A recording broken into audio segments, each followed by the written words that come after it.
Okay, let me be very clear. There is a genocide going on in front of our very eyes. A live-streamed genocide on all of our phones. No one has the privilege to say we are not aware of what is happening. No one in the future will be able to say we did not know.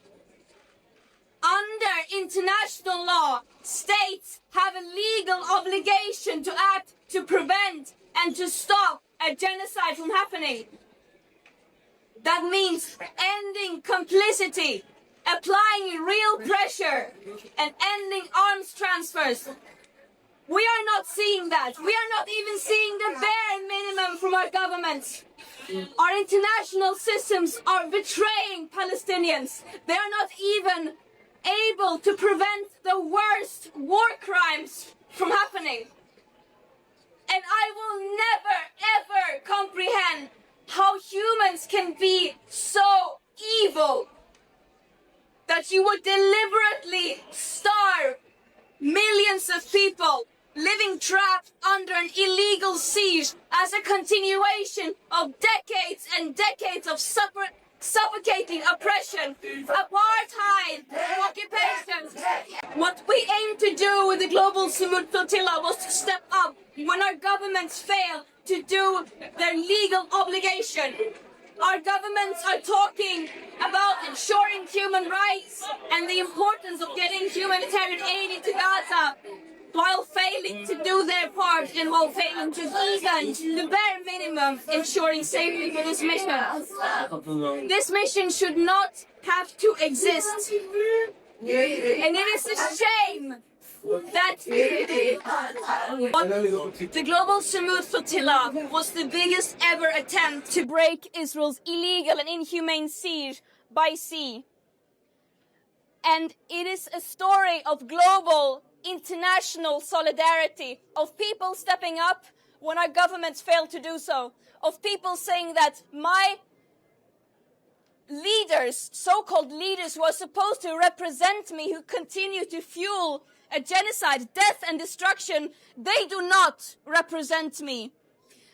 And this is a last resort. That this mission has to exist, it's a shame.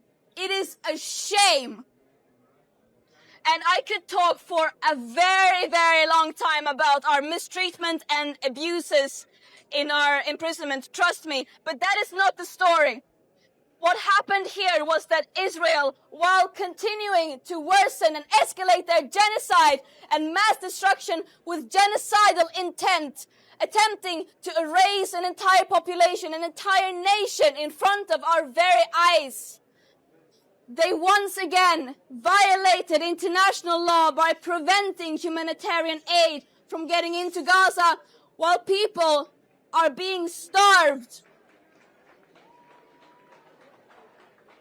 And we want to also emphasize that we do not only need humanitarian aid to enter Gaza, we need an end to the siege, we need an end to the occupation and the oppression.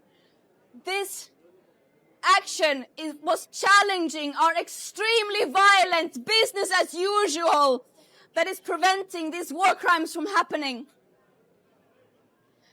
And that is what this story is about.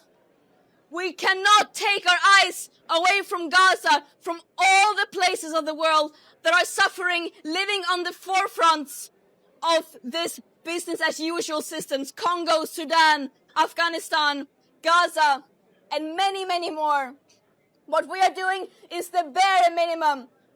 This genocide and other genocides are being enabled and fueled by our own governments, our institutions, our media, and companies. It is our responsibility to end that complicity. And I also... No, not heroes.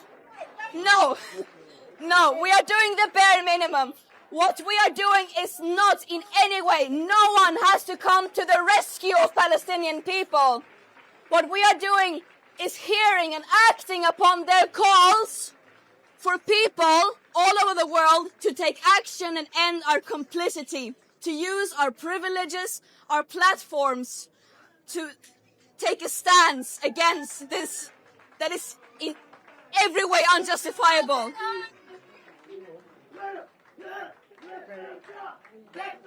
Does anyone else?